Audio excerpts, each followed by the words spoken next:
joining us in this special first event in the North Troy Environmental Justice Film Festival. It's been a real journey to get here, and we appreciate that you took it with us, because I know that there are many other things you could be doing. Not as many as there used to be. If it was a year or so ago, you would have been in an old church in North Troy, sitting together in comfy seats, watching films on the big screen, and gathering together with the filmmakers and activists who are here tonight on Zoom. That's a little bit sad that we don't have that, but we're pretty happy that we have people from all over the country on the call, which wouldn't have been possible before. So you take what you can get. I'd like to remind folks that we are recording this, and we are also streaming live on Facebook. So make sure that if you're just out there in your underwear, that you got your best outfit on, because you're going to be seen if you have your video on. Feel free to turn it off if you don't want to be. The Sanctuary for Independent Media is one of many projects around the country and around the world that are trying to wrest control of the electronic media and media in general from the corporate powers that control it. And while we've made slow progress on it, I'm pleased that we got all of you here and that we've been able to do what we can. We have a radio station, WOOC, that broadcasts in Troy and Albany, and also streams live on the internet. If you go to mediasanctuary.org, you can see our stream and listen there. We also have a television channel, Sanctuary TV, which this video is going to appear on as soon as we have it cleaned up and ready for prime time. We have a lot of stuff going on the block, and we hope that very soon you'll be able to join us there. We have an outdoor presenting space called Freedom Square. We have a presenting space at the Sanctuary for Independent Media, which also has a multimedia production studio and all kinds of resources for getting the word out about activist issues and arts and science. We have gardens and residency space, and are just about to open our environmental education center, the Nature Lab Center, all clustered in a one-block area of North Central Troy. So I hope you'll head over to our website when you have time and take a look at all the things that we're doing and find out more, and just feel free to get in touch with us. Send us an email at info@mediasanctuary.org, or get in touch through the other ways that there are to do that. The North Troy Environmental Justice Film Festival is really, this is the first effort that we've made in this direction to do something like this, although we've done lots of screenings in person at the Sanctuary in the pre-COVID days. This is the first time we've attempted something like this online. This is the first event, Local Voices, Local Media, the struggle for clean air in the Hudson Mohawk region. And there are several films that are available online, which you should receive links to watch, either before or after this panel. And we have a multimedia presentation coming up in just a little bit on this call. And then on Sunday, we have a great film from Sweden called Eureka, a toxic waste scandal, which tells the story of an incredible travesty that happened in the 1980s in northern Chile during the Pinochet regime, when a Spanish manufacturer dumped 20,000 tons of toxics in a small town in Chile. And the result, as it's probably no surprise, is that many people got sick and many people died. And they're fighting with all their strength to right that injustice and try to get it cleaned up. And it's an amazing story, the film. And we're gonna have the filmmakers on a call on Sunday afternoon. And also there's a connection that we have with Eureka, because Eureka and Troy are sister cities in a National Science Foundation funded project to develop low-cost soil testing kits that are going to be used to help people make their cases and clean up the places where they live. So that's on Sunday. And then on, let's see, April 30th, Echoes from Lock 1, a screening of a great film made by youths in North Central Troy that was just released. And we'll also have a Q&A with them in conjunction with the North Dakota Environmental Film Festival. And we're going to close things out with the 25th anniversary reissue of Witness to the Future on May 5th. Brandon Miller's piece about environmental activism around the country is going to be screened, along with an interview with Branda and the surviving members of the portfolio of characters who were introduced to the world 25 years ago in that film. So lots of great stuff coming up in this festival, and I hope you'll follow your email and follow along with us and join us for as much of it as you can. It's all part of our efforts to do environmental justice organizing in the region and beyond. And many of the folks here are members of groups who are loosely allied in an organization that's developing called the Hudson Mohawk Environmental Action Network, which you can find online at HMEAN, Hudson Mohawk Environmental Action Network.org. Lights Out Norlite, and actually there's a number of them that are listed there on the site. So if you want to figure out a way that we can continue networking beyond what we're doing in North Troy, that's the way to do it. So that's where we're at tonight. Welcome aboard. We're glad to have everybody here. And I'm going to turn things over now to Sina to get the show underway. Hello. It is with gratitude and humility that we acknowledge that the Sanctuary for Independent Media resides upon and broadcasts the Hudson Mohawk Magazine radio show from the ancestral homelands of the Mohican people, who are indigenous people of the lands of New York. Despite tremendous hardships and being forced from their lands, today their community resides in Wisconsin and is known as the Stockbridge-Muncie community. We pay honor and respect to their ancestors, past and present, as we commit to building a more inclusive and equitable space for all. Thank you, Sina. Hello, everybody. My name's Kathy High, and along with Brandon Miller, we co-curate and program this series called IER Presents, which is sponsored by the New York State Council on the Arts and also by the School of Humanities, Arts, and Social Science and the Arts Department at Rensselaer Polytechnic Institute, RPI. So IER Presents is a 30-year plus old presenting programming organization, I mean, sort of part of our institute, and we collaborate with many different organizations, including the Sanctuary. So we're very happy to be co-sponsoring this event with RPI and IER Presents.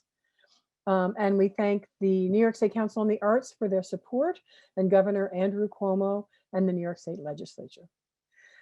With that being said, I will also add that I'm the project coordinator for Nature Lab with the Sanctuary, as was mentioned before. Nature Lab stands for North Troy Art, Technology, and Urban Research in Ecology. This is the start of our Urban Education Center. There are many projects we have our hands in already. We hope to get involved with many more besides the ones you're going to see tonight. We are another branch of Nature Lab is the People's Health Sanctuary that we're working with, has been hugely productive, particularly this year during COVID, to bring together communities around thinking through issues of health, trauma, stress on all of our communities during COVID, and particularly to the communities around the sanctuary itself. These projects that we're involved in focus on environmental and social justice, and that's one of our main tenets, both at the sanctuary, but also with Nature Lab. Two projects that are ongoing this coming summer is one with Riverkeeper called Water Justice Lab, which will be testing the Hudson River for Enterococcus. And also we're working with the Our Soil project, which will be developing the DIY testing kits to test for heavy metals and lead in local soils and urban soils. Our Soil is also part of the project that Steve mentioned. It's the film that's being shown on Eureka this Sunday at 2 o'clock. So please come and see that. So thank you very much for your attention. And I think I'm going to turn it over to Brandon Miller. Thanks. Thanks, Kathy. Hi, I'm Brandon Miller. I'm the Arts and Education Coordinator at the Sanctuary. And I am deeply honored, as all of us who are part of the Sanctuary family are, to introduce our local media makers in celebration of Earth Day. Our filmmakers don't just do it on Earth Day. These three filmmakers spend their lives, their passion, pointing their lenses at the critical issues that are facing us in the capital region. And the focus here with these works is on using media as an organizing tool and shining light on the power of the personal voices who we also appreciate being here tonight. We have two great focuses for the media tonight, which is Lights Out Norlite, who are raising awareness about the Norlite toxic Waste Incinerator in Cohoes, and the Clean Air Coalition of the Greater Ravenna Queens, who are addressing waste incineration and the tire burning at the Lafarge cement plant right next to the middle and high schools. And so as we honor these filmmakers and they're creating a portal for local voices, we really want to think about the role of media and social media as we organize for environmental justice in the Capital Region and beyond. And so to begin, we want to introduce Sonia Stark, the creator of Albany Alert. Sonia began her freelance career as a director of photography in 2005. Before that, she was an Emmy Award-winning news videographer for the local CBS News affiliate WRGB for over a decade. She has honed her craft shooting and editing footage in over 72 countries for documentaries about history, environment, music, and social causes. And she has a one-woman business that's named Pilot Girls Production. We are so honored to have you be a filmmaker in the Capital Region, fighting for environmental justice, Sonia. And so let's pass it to you. Thank you. Well, thank you. And thank you for the introduction, Brenda. One small little thing, I gotta let my dog out. Hold on. Head on out. Go on. Sorry about that. Okay, so thank you for the introduction. The name of my company is actually Pilot Girl Productions. So it's pilotgirlproductions.com without the S on the end. As much as I would like to have more pilot girls, it's just one for now. I've lived on the border of Selkirk and Delmar for about 20 years. And it's about 7 to 8 miles upwind of the Lafarge plant, the port and the industrial complex on Route 144. So last year at this time, my very first film on TDF and tire burning called The Albany Alert. And I'm not sure how many, hopefully everybody got a chance to see it. It's about 15 minutes long. It debuted on Earth Day last year. And going back a few weeks prior to its debut, I had learned about the municipal waste, specifically the tire burning issue, at a Save the Pine Bush event. And I had learned that it was being considered fuel for the cement kiln nearby, the Lafarge plant. Honestly, eliminating plastics and using alternative energies was probably more on my radar, and my wanting to actually do something in video on those subjects. So I really didn't think that I would be interested in learning about the science and the chemistry behind what was going on with that issue, and how important and what a challenge it was going to be or is to the town of Queens. But of course, when I discovered that the science, the facts and the science behind what was happening, I decided that this was too important to ignore. And so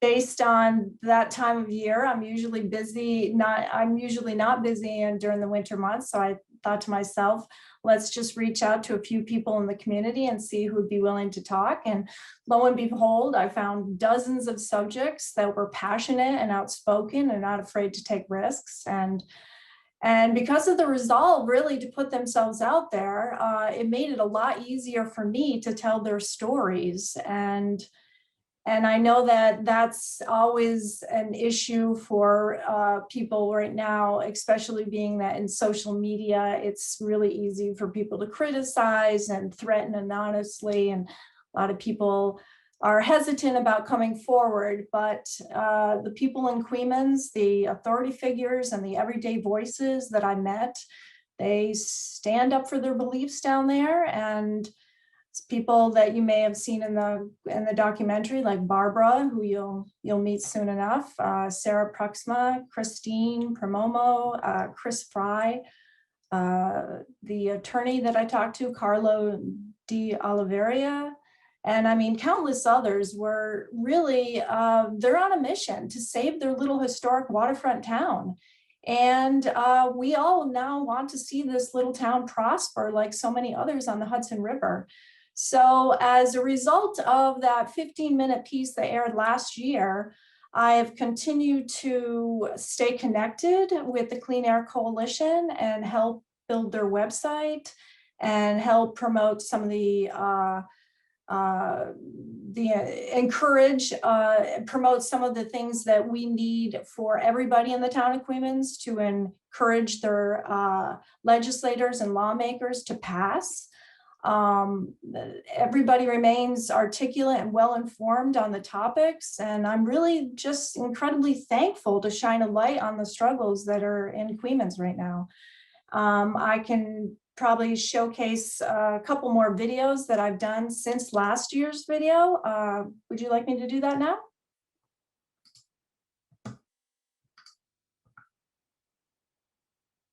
Okay, I'm going to share my screen. Is that okay, Brenda? Yes, thank you. Okay.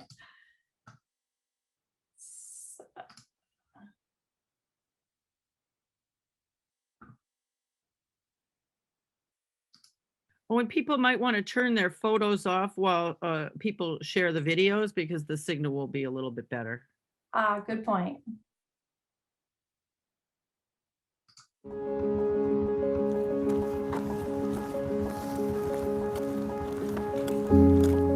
I'm here at the Town of Queens offices, and I have a 1 o'clock appointment to go in and deliver petition for a permissive referendum. Yeah, Christine Primomo. I have an appointment with Candace. My name is Christine Primomo, and I live in the town of Queens, and we just delivered a petition with 254 signatures from Town of Queens voters who would like a permissive referendum held on our clean air law amendments. After the vote was kind of rammed through at the town board meeting on November 23rd, we felt that we had to have some remedy. How could the citizens of the town be able to have some voice? We put together a petition. We gathered up our volunteers.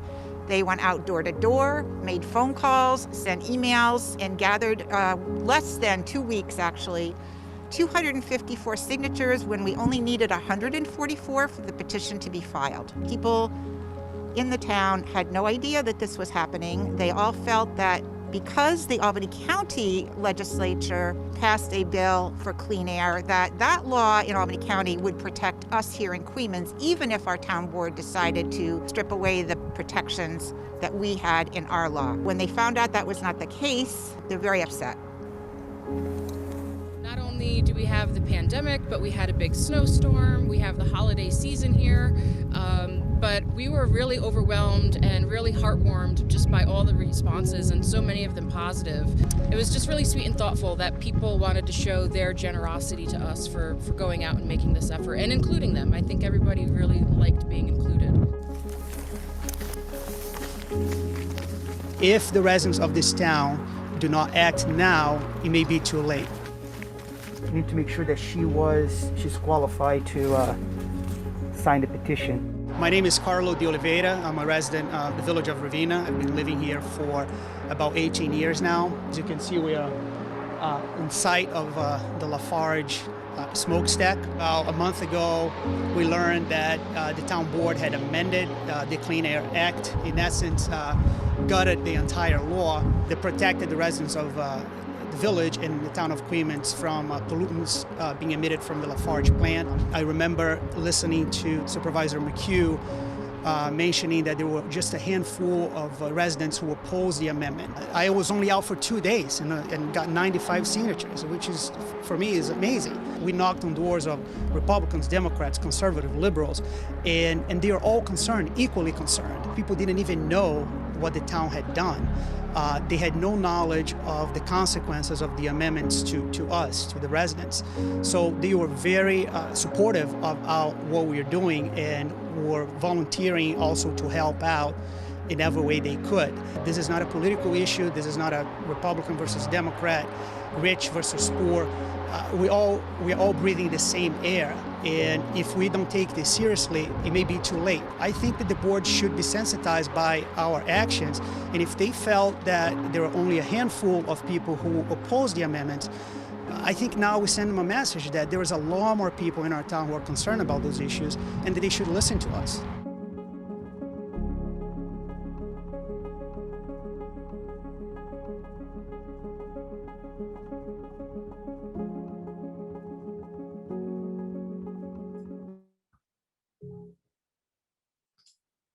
All right, so that was one of that was another video of one of maybe. Oh, thank you, Dave. There was about it was about I don't know. I'd say maybe 4 or 5 videos after the original one that I aired, the longer one that had the purpose, the role of passing the Clean Air Law of Albany County, and it did so in September of last year, the 15-minute one. We're not going to show that, but you can watch it on the YouTube channel. If you go to www.cleanairalbanycounty.org, you'll be able to see the website that I built. And from that website, it'll also encourage you to participate in a lot of activism that we have going on over here, to see a lot of the other videos that I've shot and edited, and as well as a teaser video that I'm working on currently to show some of the effects of the port and the industrial complex, the park there, as well as Lafarge. The combination of all 3 of those heavy industries are having on the community as far as truck traffic. So diesel semi-truck rigs are plaguing the Main Street and Church Street area, and they're bringing about a lot of noise and pollution and exhaust and safety hazards. And they're also vibrating the foundations of a lot of historic homes. And all of that needs to be addressed in another video. So that's what I'm currently working on. And hopefully that will debut probably by the end of next week. So we'll see where that goes. But that's about it for now. I think I've used up my 10 minutes, so we can pass it back to Brenda. Thank you. Sonia Stark, you are an inspiration to us, and thank you for all of your incredible hard work. Thank you so much. Yeah. I gotta tell you though, that without the people in this video, it's the bravery of the people that I actually interview, and you'll meet Barbara in a few minutes. It's the stories that they can tell and that they weave make my life so much easier. It's hard for me to actually narrow down the sound bites because there's just so many to pick from. So, I mean, I'm blessed in thinking that, I don't have to create a script or a narration, or I don't have to get bogged down with a lot of tech talk in order to get the emotion in these videos heard. Because it really does come down to storytelling. If somebody is passionate, let's debut why they're passionate. And I could go on and on about what it takes to actually to make a great video about somebody, but we'll let the rest of the crew chime in, and then we'll reference back to that later. Good. I hope you do join in later. I mean, even your point about using, you don't use voiceover because the people who you are shining the light on become the voiceover of the film. You shift the power to them in that way. And thank you. We'll keep bringing you in. Please do come in again and talk about your work as a media maker and as an activist as we open up the conversation. Okay. Thank you for the opportunity. Thank you. And so next, we are honored to introduce Dave Pablo, who is an environmental activist, a radio journalist, a printmaker, and a videographer.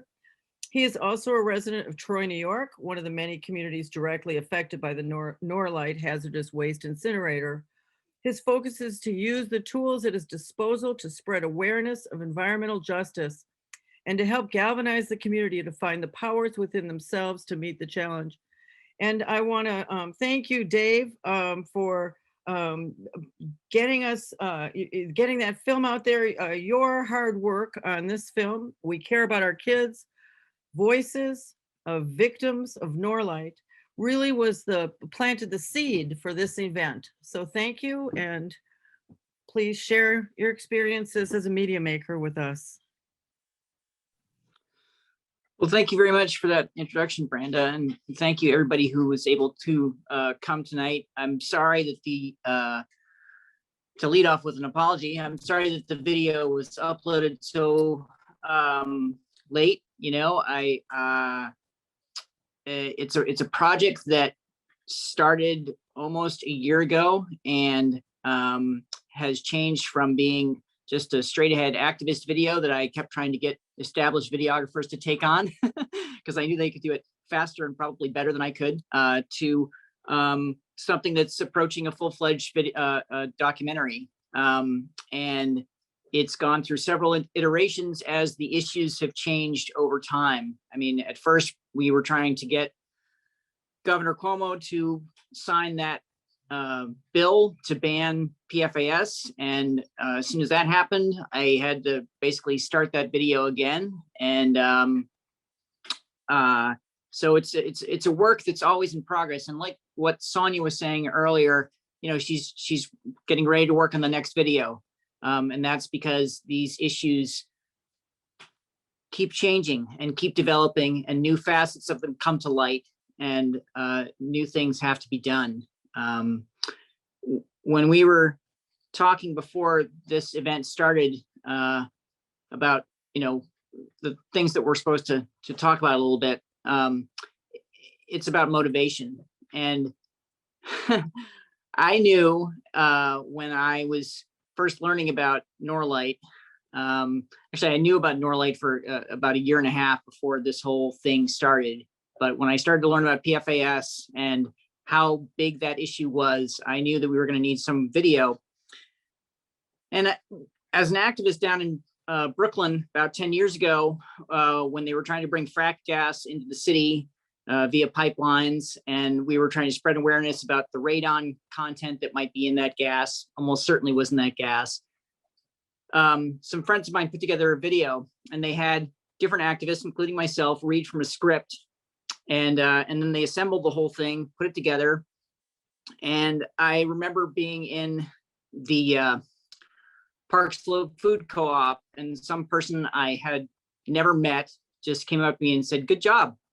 And that kind of impact, the way that things spread very rapidly, that is the power of media. That is the power of video. And that is certainly what I'm trying to do with this. My motivation, because you need this every day because you burn out, my motivation comes from the people that I am exposed to. And every time I go over to Saratoga sites and I see little kids that are playing in that air, in those conditions, breathing those silicates, and I see Norlite just keep going without any sort of conscience, without any regard, that always brings this back and allows me to continue on this. And it's a process, as I said, you know, I uploaded this, you know, this morning.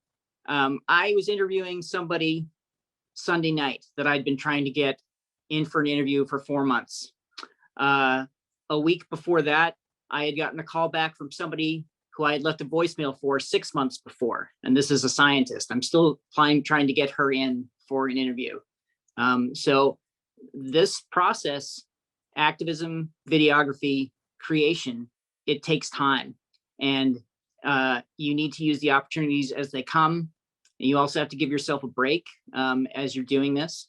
And you need to employ the resources that are around you, including the beneficial instincts of those people. So Sonia Stark worked with me. We didn't know each other. and she was willing to show up with a drone and record that footage for me, and also be my camera person as I did interviews with people at Saratoga sites and the surrounding neighborhood. And Brandon Miller was willing to have me sit in her barn and try and work through looking at different video footage and just weed that stuff out. So I've gotten support from a lot of different people along the way, and I appreciate all of that. I know that most of you probably haven't had a chance to watch the video because it was uploaded so late. It is an ongoing work in progress for sure. Yes, there will be music in it. That's one of the great things about Vimeo, is that unlike YouTube, you can upload revised versions and the links that you have still work. So that's what I plan to do over the next week or so. Any feedback you have about the contents, the delivery of it, I am more than humble in terms of this process. I recognize that I'm definitely a journeyman, and I will accept whatever input you have for me. And that's about all I have to say. I will pass this off to anybody who has any questions, or if we would just want to go into the next person, that would be great. Dave, I do want to share that you just got your first review of this piece from Amy, who says it's great, really delivers the goods. Thank you, Amy. And Dave, thank you. I mean, we really have watched you rigorously dedicate yourself to learning the skills so that you can use media as a weapon, right? To protect the communities who are in the shadow of Norlite. And we thank you for your commitment. It's deeply appreciated, and for also your rigor, mastering all the, really challenging tools that it takes to be a media maker. I know you're an artist already, you come from printmaking, so it's really like expanding your communication mode with the passion of an environmental activist in your heart. So thank you so much. We'll move on now to Kathryn Rafferty. Kathryn Rafferty is a freelance journalist and documentary filmmaker from upstate New York, whose work explores intimate, complex themes with concern for social justice.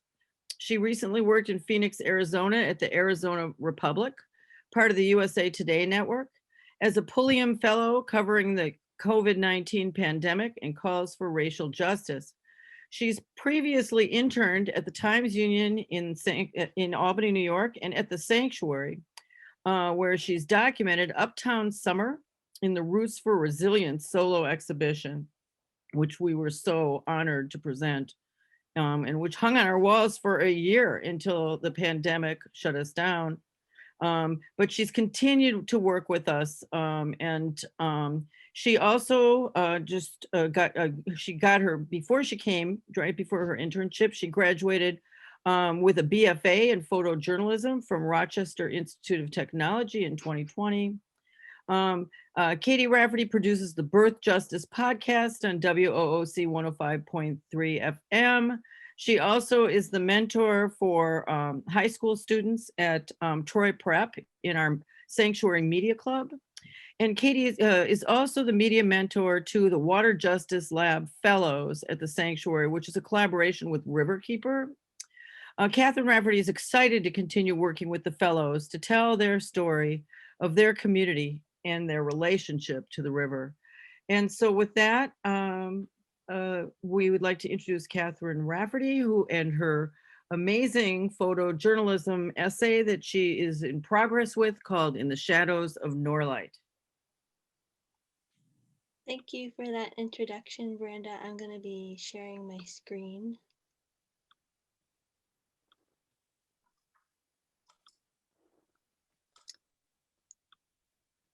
So I'm a lifelong resident of the Capital Region, and I had only become aware of Norlite within the last year or so, just with the new reporting about the burning of PFAS, the toxic firefighting foam. I grew up in Guilderland and I work in Troy, so it is also a personal issue to me that I'm downwind of where this pollution is coming from. But I was really interested with this project in reaching out to the local residents of Saratoga sites, especially the people who live the closest to this place. And this is a view from Oakwood Cemetery of the Norlite facility. And this is a picture I took the first day that I went to Saratoga sites, just to show you just how close the facility is to this low income housing complex. So it was really shocking to me because it's just so clearly a present danger to the community. And I really wanted the images to show that and to not only educate people about the issue, but also just create empathy for the people who live in this community.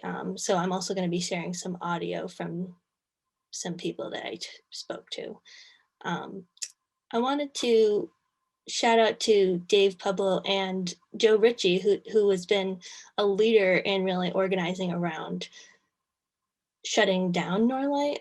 And they both really have helped me to connect to different people that live in Saratoga sites and have that trust with those people. So I want to thank them. This is a portrait of Joe in front of the Norlite facility. And this is the view from the railroad tracks that are right beside Saratoga sites, which is where Joe grew up. One of the first things that Joe told me about when I met him is that every time he comes home from school, he sees all the dust that came from the aggregate material that Norlite produces in its kiln, blows over by the wind and collects by his windshield wipers. So it's very apparent on a day-to-day basis. And also while I was with him, he was going around and spreading his contact information because he is really trying to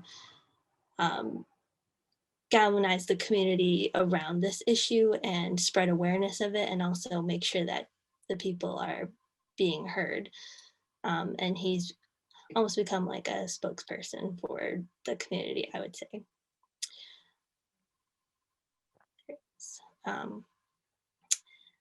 And I want to invite Joe to talk about what he's doing in this photo. Right here, he's taking a video. And Joe, would you like to say a few words about what you're doing here? Sure. First, I just want to say thank you, Katie, for doing this. It means a lot to me and it means a lot to my community. Just real quickly, I think videos are very powerful when showing the situation, especially with Norlite and their constant violations of public health and human rights. So I decided, when I come home in the next couple of weeks, that I'm going to start doing daily or weekly vlogs about a day in the life living in environmental justice area. And I will post my first video on the channel in the chat that you can see. It's only a minute, but it just shows the complete disregard for people's health and lives that Norlite does.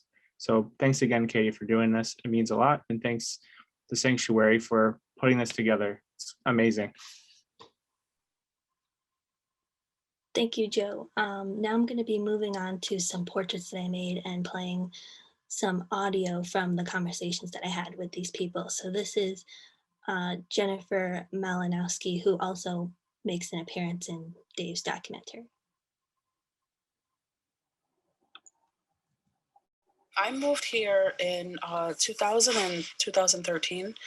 I just thought it would be a great place to live, but it wasn't as, great as I thought. A lot of times we would get the debris from the factory that would blow over and, it would get in our face, we'd cough, and it just irritated, our breathing. And after hearing about microfiberglass being, blown all over the area, I realized that I kept saying it felt like there was like glass or something in my eye. I'm on disability. I can't afford to move, and I feel trapped here. I feel stuck. To put us here and still have us here, I feel like they're not valuing our lives. I'm not going to stand silent, not when it's involving me and my children or anyone's child. I hope that the families that are here are able to move from here into safer environments, healthier environments, and that everyone who's been affected by this is compensated. But I'm hoping that this place gets shut down, that no other families have to go through what my family went through or anyone else that lived here went through. I hope this is an example of what shouldn't be. The next person I talked to was Kenny Rockenstein. You can hear it in my voice too. I got COPD, so it's like taking 10 years off my life.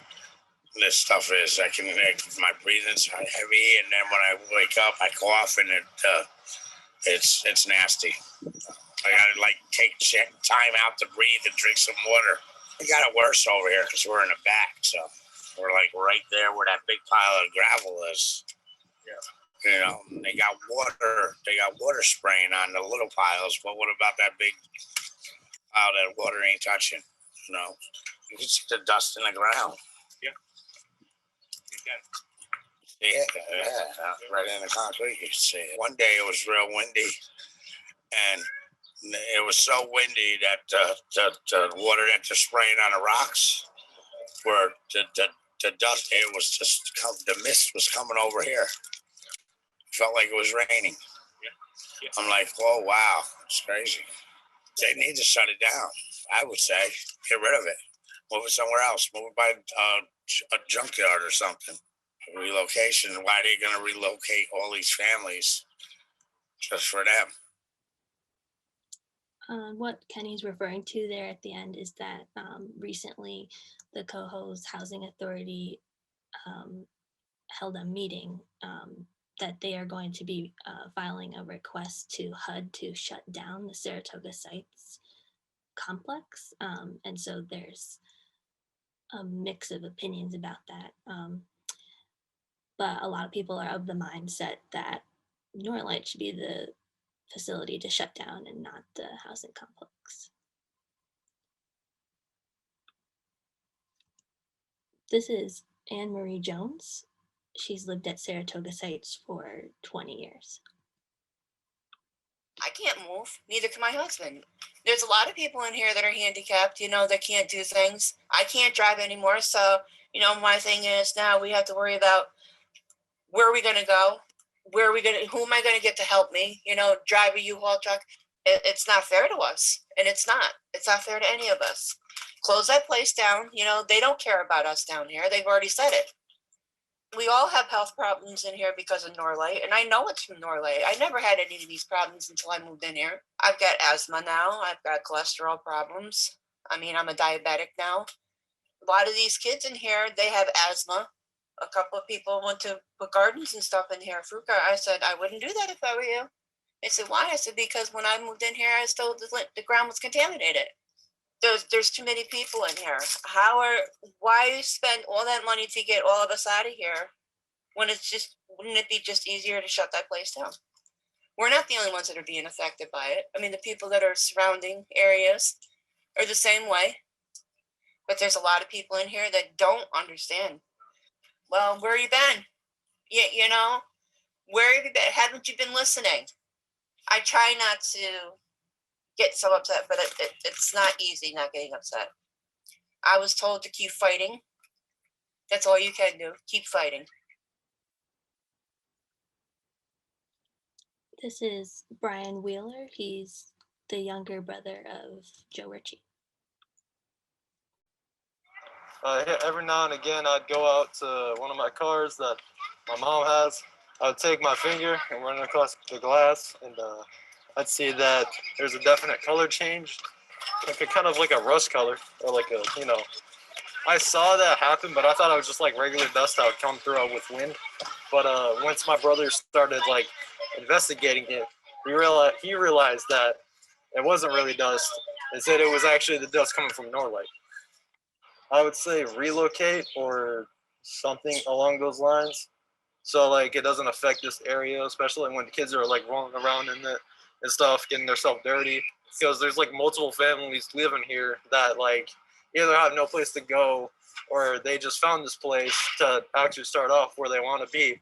And now they either got to move out or like become homeless, because that's obviously going to be a problem once that happens. Out of my 15 years living here, honestly, it could have gotten a little bit better. If Norlite didn't exist here, it'd probably be a better place because, you know, you don't have a facility running that's very loud at night and like exhaust very smelly gas and stuff.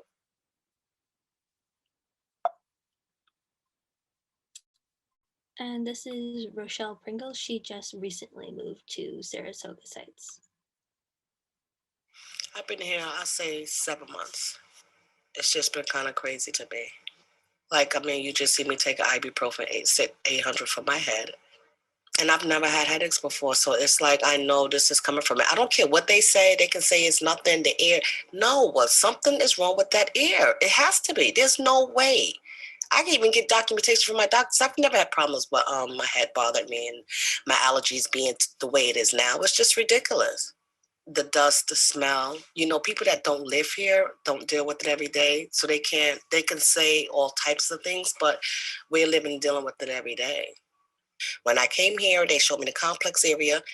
None of that was brought up at all.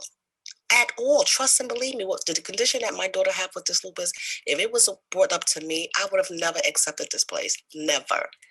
Well, she's been having issues, and I don't know if the air and the dust is triggering her, but she's been in and out of the hospital because of it, you know. I don't know what's going on with it, you know, but she stays in the room with the door closed. I want out of here. I want them to knock it down. Relocate us.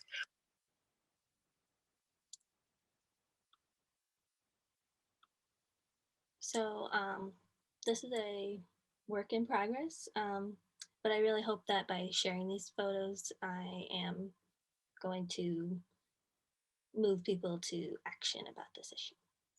Thank you. So very powerful, so very powerful, Katie. And with that, we are shifting, thank you, into the power of personal voice to move us into action.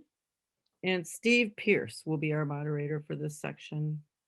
Okay, well, thank you very much for everybody who did those presentations. Everybody has links to the media that we didn't show tonight in your registration information and the emails, and we'll be posting all of that, the collection of all of it, including Katie's work. So thank you so much for doing that.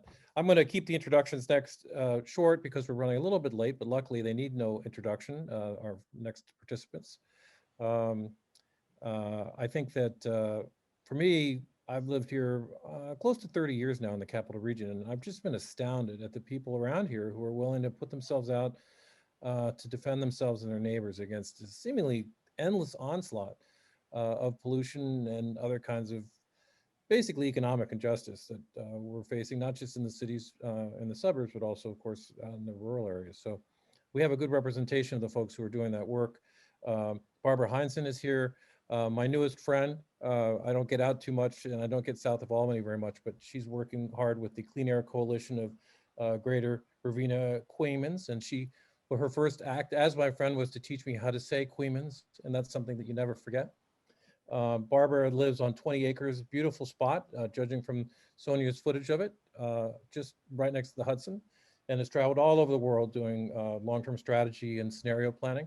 And now that she's settled here, it's helping her neighbors, helping the environment, doing everything possible to clean things up and keep it clean.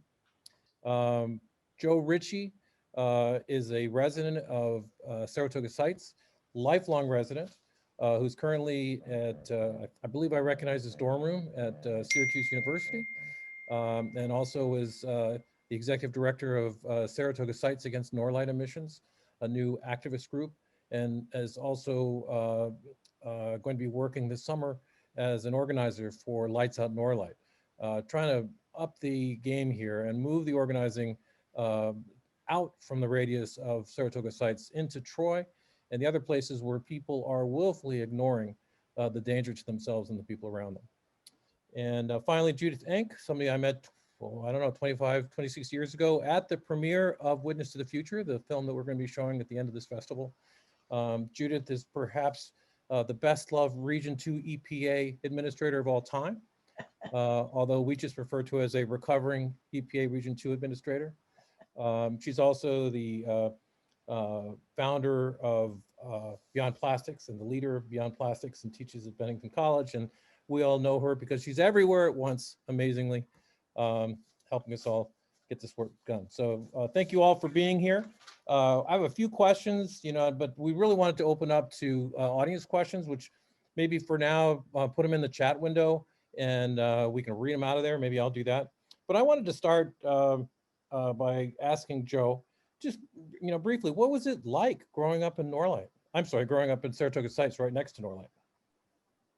Well, you could say one of the same, really, because of how close they are. When I was younger, I've mentioned this before, my grandfather would take out the air conditionings at the end of the season and they would just be covered in black. And I was like, that's interesting. Fast forward, to present day, there's black dust all over people's windowsills. You saw it on the PowerPoint, the presentation that Katie gave. People are breathing this stuff in every single day, and they have been breathing it in since the inception of Norlite. There's this great book that pretty much describes the issues about Norlite when people first started to plan Saratoga sites to live, to be where it is. And the book quotes saying, this piece of land is uninhabitable, and it's currently zoned as an industrial zone, so you couldn't live there anymore if you wanted to. But other than that, the neighborhood is amazing. My neighbors are great. I've made great friends. It's a true sense of community where I live. It's a damn shame that Norlite is where it is, because the neighborhood and the city are just an amazing town. And I'm really excited for the future of Cohoes. And I'm really excited to shut this facility down, because it's not going to take my home away from me. And I'm going to make sure that this facility is held accountable, because people deserve it. So, you're surrounded by people much older. You're, I assume, in your early 20s. Where did you get the courage to speak out? I got the courage to speak out because I believe, as a private citizen, it's your duty to speak out when you see something wrong. I was always taught to treat others as you wish to be treated. And from a very young age, from my second grade teacher, Miss Ethier, and that always stuck with me. And I would not want Norlite to be doing what it's doing to myself. So I really want to try everything I can to shut this place down and to give people the justice that they deserve, because we live in an environmental injustice zone, and we have to make sure people's rights are being that they're being kept, that they're not being destroyed as they are now. So I always run by the treat others as you wish to be treated, and that really, I know it's corny, but it really just drives me, because if we all treated each other fair, we wouldn't deal with these issues.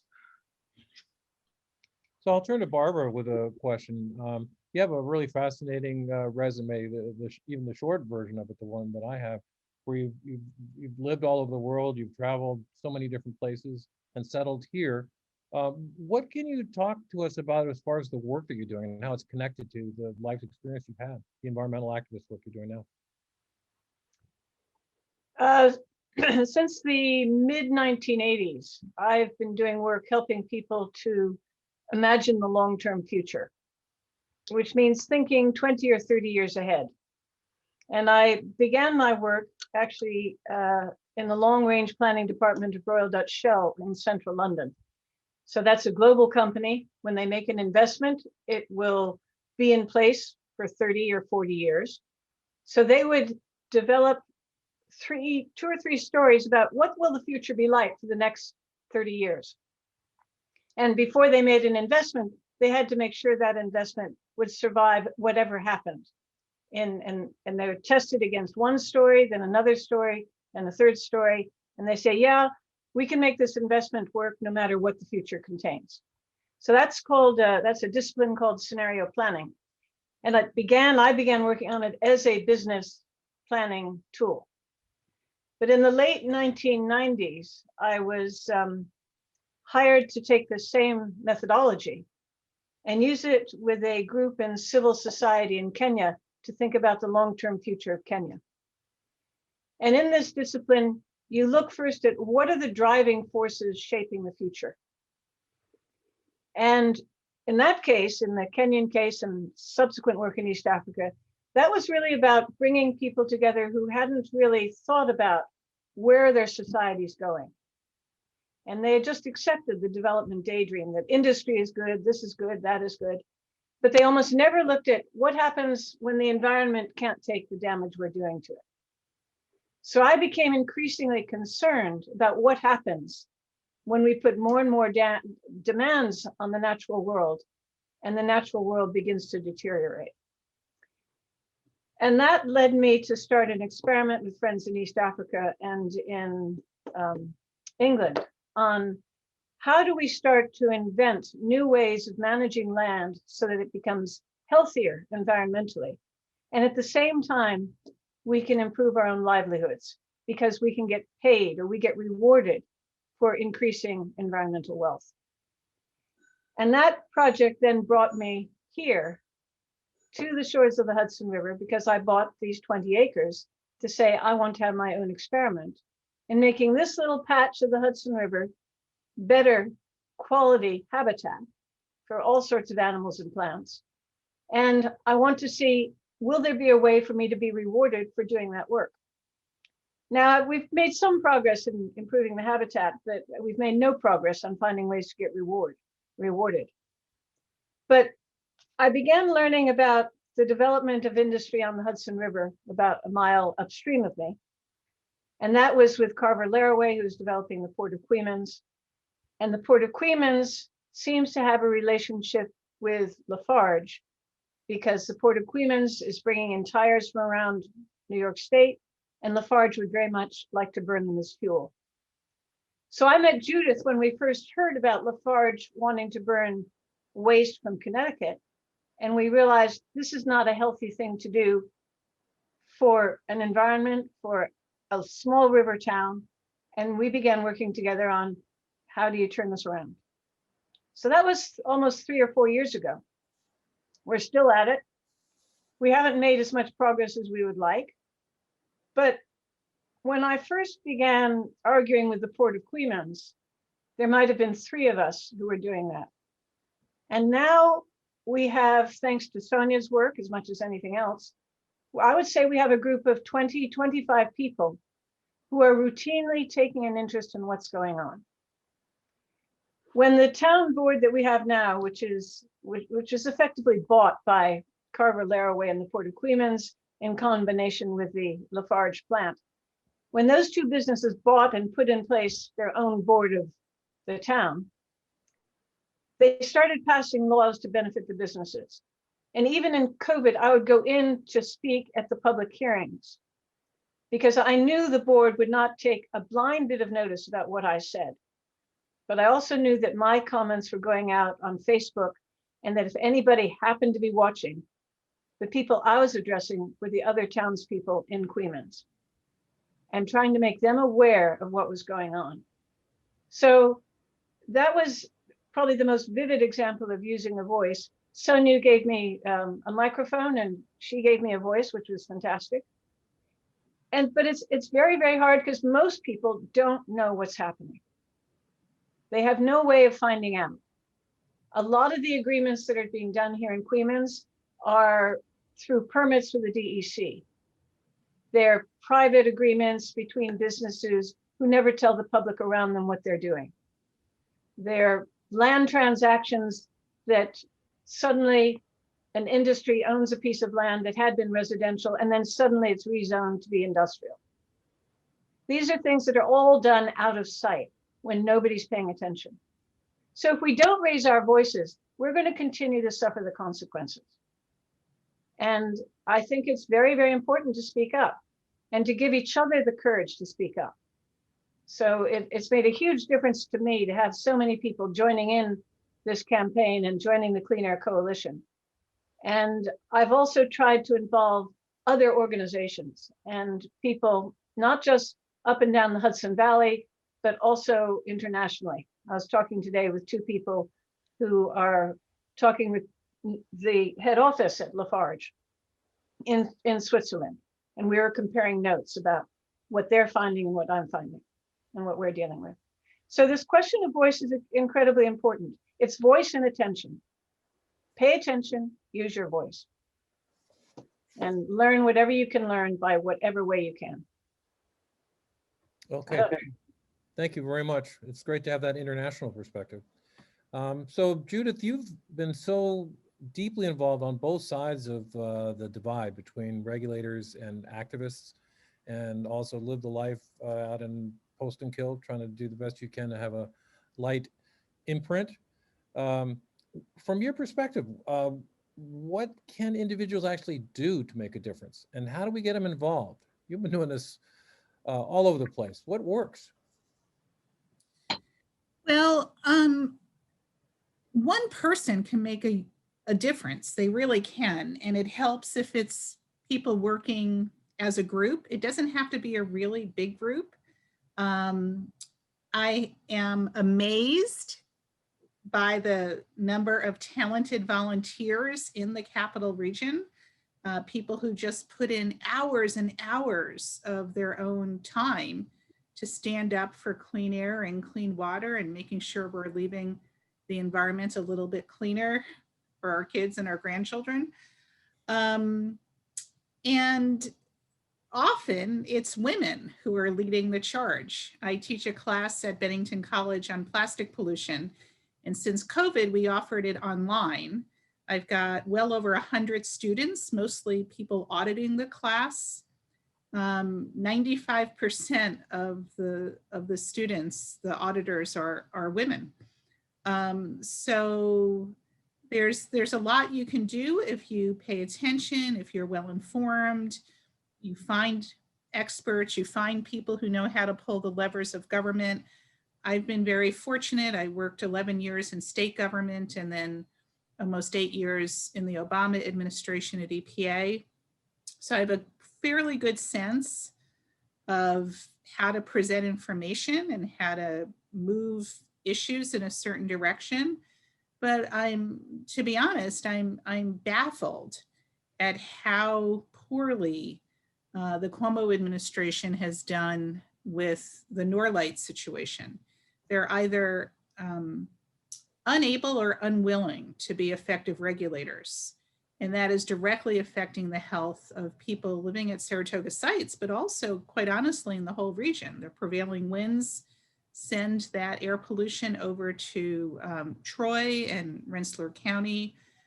I've been really concerned about the air toxics, but Dr. David Walker has done amazing work documenting sharp silica dust that Joe has documented building up on his car windshield, but also in people's lungs. I think there's an imminent health threat at Norlite, and the state of New York needs to take action. There's one gentleman, I don't know if he's on the Zoom now, Ed Sokol, an elderly gentleman who's been involved in Norlite for decades. And, he said, the DEC just tries to wear you down. And what's nice about the energy we have around Norlite now is that people are not going away. I mean, if anything, I think we've got momentum, we're energized, we were able to get the PFAS to no longer be burned there, no thanks to the DEC. We're now looking for creative ways to get this issue across. So a group of us will be involved in planting sunflowers all over Saratoga sites and Cohoes.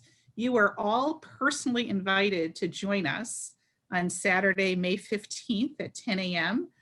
We have an expert agricultural flower grower expert who's helping us figure out how to do all this.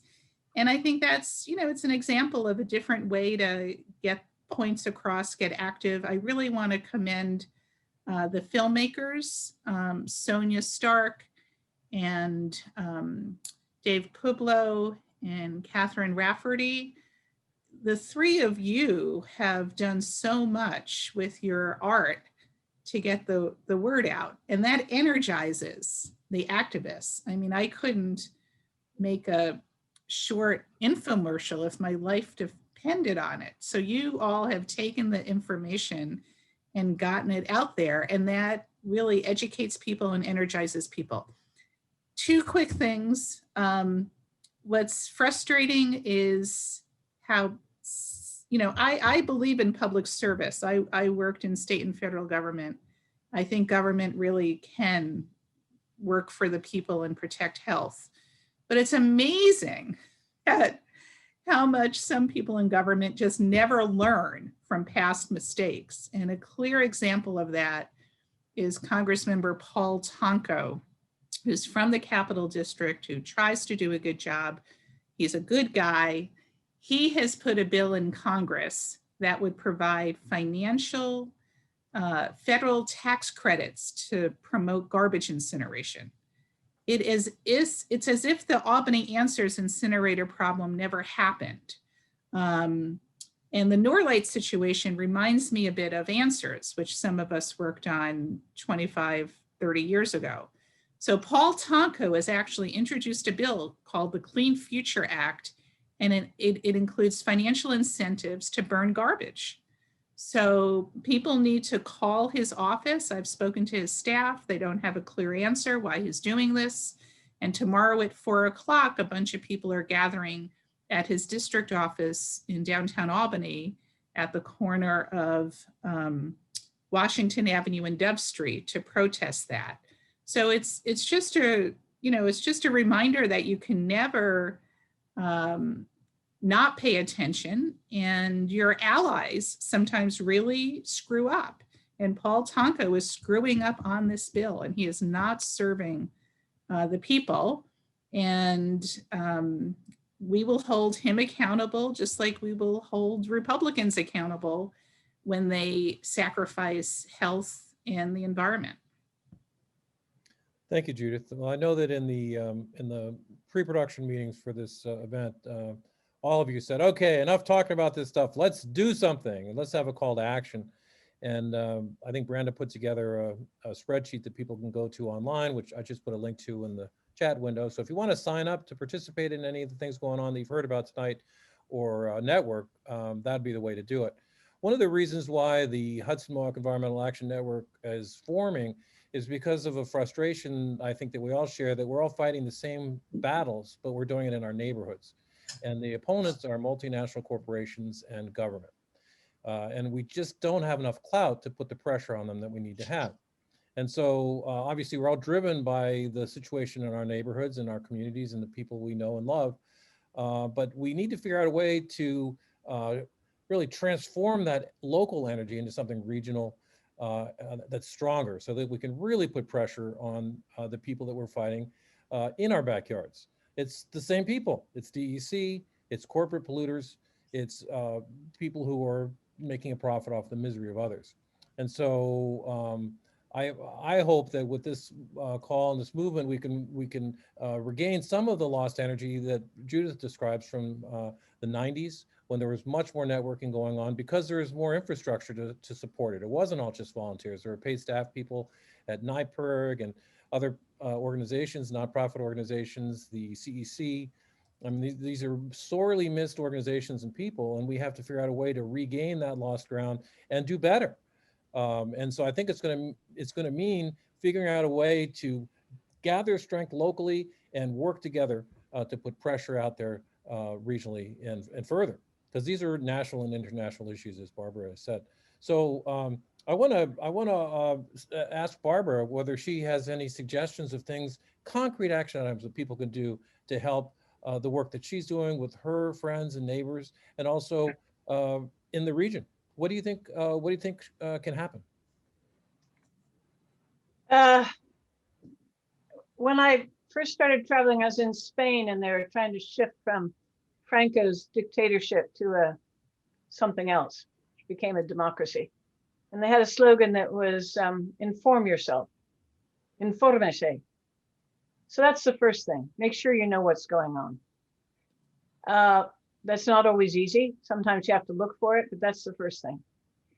Second, I think, is to talk about what you think is going on and contact as many local papers, any local Facebook, any media that you know reaches other people, particularly your neighbors, people who will trust your voice.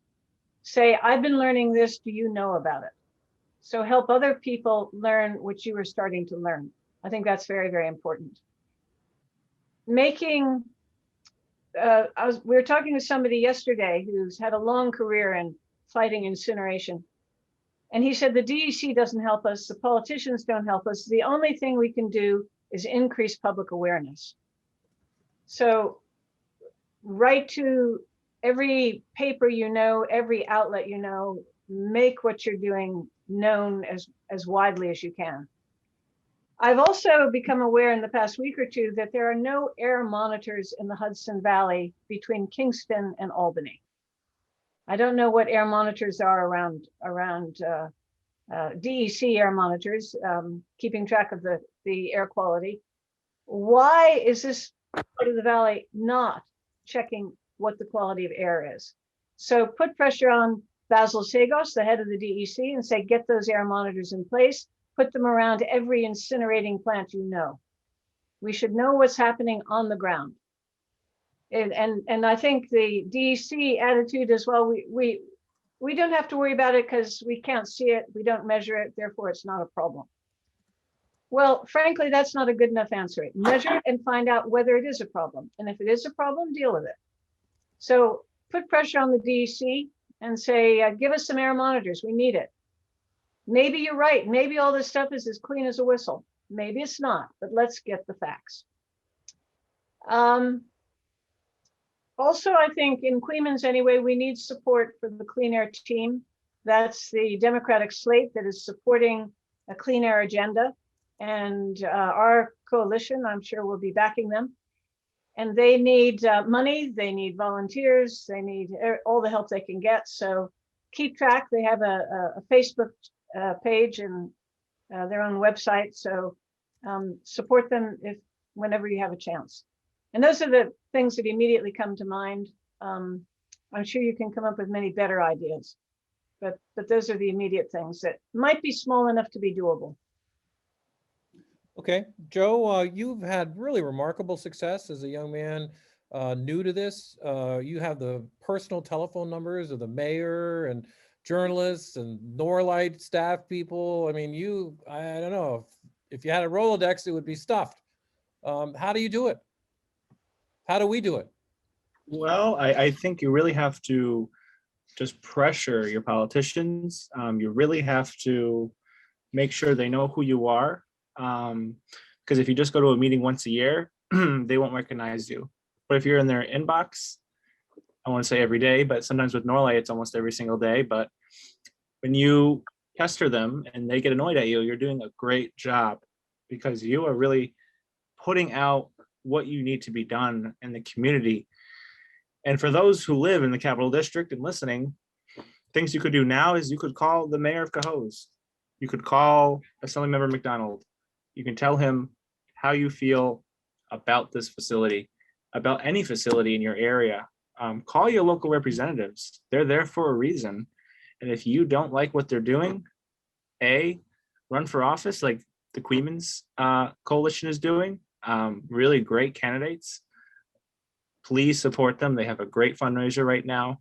And it really is going to benefit us all if they win, when they win. It's just supporting your local candidates, making sure that your politicians know what they're doing, and really putting the pressure on them to shut this facility down, to shut Lafarge down, and to make sure that Governor Cuomo knows who we are. And fortunately, we've been able to pass a state law to prohibit AFFF incineration at Norlite, which that took a lot to do. It took a lot to do. We had no support from the DEC, and we had minimal support from the governor's office until we unfortunately had to, expose the DEC for what they were doing, more or less what they weren't doing. So, I'm always thinking a political mindset because that's my major. But simple things, just calling people, sending letters, as Barbara was mentioning, making your voice heard. We all have a voice and we should use it. If you see something, just shout it out to the world and say, this is a problem. And people will say, oh, you're right. It's like your teacher saying, listen, if you have a question, I'm sure everybody else has the same question. It's the same thing. If you have a concern, I'm sure there's 100 people in your community that have the same exact concern. And it's just amplifying your voice and making sure that you're known in the community. In the short year that, I've been involved, I think every local politician knows my name now. Basil Sagos knows my name. He has my number. So it's really remarkable what one voice can do. And people have to realize that they're not the small person in this fight. We have the advantage. Norlite doesn't have the advantage. Lafarge has no advantage. We have our advantage because we're a community and we control what happens in our community. We have to make sure what's happening in our community is in line with what we want, not what they want. And one more thing is, just to join our coalition if you feel like this is a very pressing issue, because it is. I don't care if you live in Cohoes, Waterville, Bern, Queens, Jamaica. I mean, it all affects us. Every single environmental issue affects every single one of us. And it sets a precedent that if everyone starts banding together, that we can win this fight.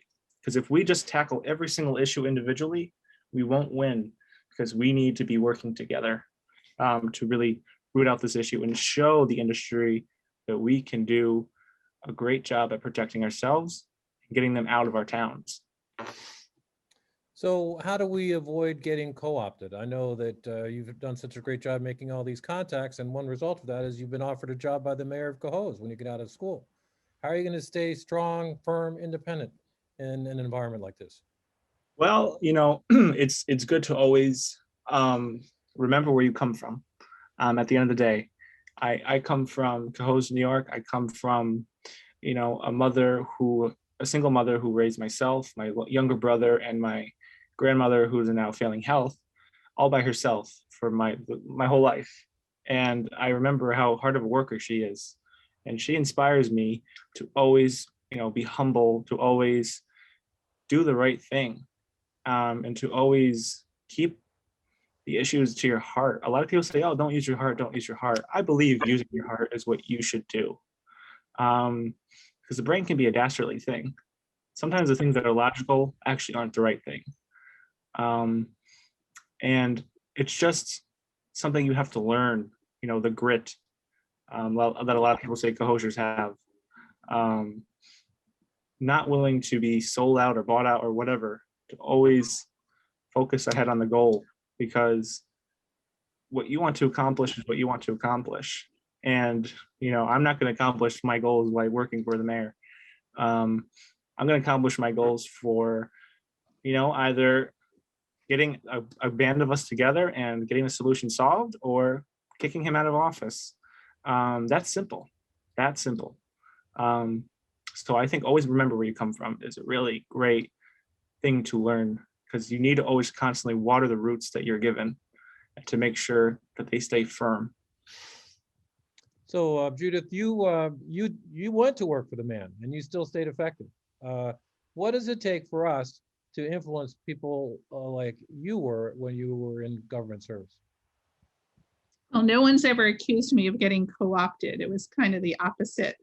All we have on our side is the facts, and you just keep presenting facts and new information, talking to reporters, building coalitions, finding allies, and eventually you win. But it takes a long time. It shouldn't. I have a day job, which is not fighting these facilities, but I'm involved in 4 pretty time-consuming battles in the Capital District: Lafarge and Norlite And we hadn't mentioned the Dunn landfill, which is the state's largest construction and demolition debris landfill right next to the Rensselaer School. And then another proposal on the Hudson River called Bio High Tech. So I just try to offer my volunteer help where I can to support these community struggles. And you just keep at it. You don't give up. I love Elizabeth Warren saying she persisted. And here we are all persisting, she's and he's and they's, and you just keep going. But you do worry in the instance of Norlite of what that pollution is doing to people's health every day. And you do worry about Lafarge and the children that are attending school right across the street from Lafarge. The problem with state and federal agencies is they often do not have a sense of urgency. And they should, because these are urgent issues. So you could go on with your list of struggles, right? You have the Hudson Falls incinerator, you have the folks down by the former Energy Answers plant. I mean, everywhere you look, people are fighting in their backyards. Somehow we have to gather strength. Hoosick Falls, unfortunately, you know, the PFOA contamination in Hoosick Falls, unfortunately today, the New York Department of Environmental Conservation after 5 years, announced the new drinking water source in Hoosick Falls is going to be groundwater with carbon filtration in perpetuity. And we know that that aquifer is contaminated. It should be surface water, not groundwater. So yeah, just in our little Capital District region, things are very serious. And you can only imagine what it's like in Cancer Alley in Louisiana and Texas, where I'm paying attention to these ethane cracker plants that the petrochemical industry wants to build to have more single-use plastic packaging. Alexis Goldsmith and I work together at Beyond Plastics. And it's much, much worse in Louisiana and Texas, as opposed to the capital region. Yeah, I moved from Louisiana years ago to for safety and located near Norlite, so I know that struggle. Well, we at this point, I think we should wrap up, but I wanted to just say that I can't tell you how much I appreciate getting this group of people together. Everyone is so busy. It's not like they're looking for stuff to do. So thank you so much, panelists and everybody who's on the call. I hope you stay with us in the North Troy Environmental Justice Film Festival. There are some amazing stories coming up. The film Eureka about the toxic contamination in Chile is just really riveting. It's an amazing story of how people with very little education, no resources, are struggling against a multinational with infinite resources. It's incredible. And the local connection to the folks in Troy, North Troy, who are trying to do something about the lead in the soil. It's not just North Troy, it's everywhere, every urban area really, is really compelling. The film Echoes from Lock 1, made by young people in North Troy, mostly youths of color, who really never paid attention to the Hudson River in their youth growing up, even though they were about a block away from it. This half-hour documentary about their awakening and some really amazing interviews with them, again, in conjunction with the North Dakota Environmental Film Festival. And then Witness the Future, which it gives you a 25-year trajectory on what's been happening in the environmental movement, which obviously has gone on long before that. So if you want to find out more about what's going on, you'll be getting emails as the festival continues. And also, of course, check our website, mediasanctuary.org. We have a radio station is doing constant coverage of the environmental justice movements in this region and beyond. And you can hear the stories there. And so I hope we'll all stay in touch those ways and more ways that we can't even think of at the moment. We also have that sign-up sheet that's in the chat window. So if you want to really take an action tonight, make the action of staying in touch with the people on this call, because we often get together at protests and meetings or whatever, and we don't take the time to know who's sitting around us, and it's a lost opportunity because we obviously have something in common. I wonder if we can get Melissa Bromley to step from behind the mechanisms of communication here and give a quick closing for us. Thanks. Before I do that, Barbara, I see that you have your hand raised. Yeah, but there's something that it's part of my bread and butter, really. A lot of our actions are require enormous effort for small returns. And that's partly because the rules that we're using in our current system are stacked against us. So I would also ask everybody to think about, how would you change the rules so that we encourage good behavior rather than rewarding dirty behavior? So ask yourself some really fundamental questions and do some really original thinking. That may be one of the most useful things you can do. And that's it. Thank you. Thanks, Barbara. I like that. And first of all, I just want to say thank you all for coming, and thank you all for your generosity to the sanctuary. A lot of people on here are sanctuary sustainers, which is what we call our monthly contributors. And many of you donated to come to this event, and you didn't have to, and we appreciate that. We run it on a shoestring. We do a lot, and we absolutely could not be here doing this without the financial support of our community. It's how we stay independent. And if you like what we do and you have the capacity, please contribute financially what you can. Even a little bit goes a long way here.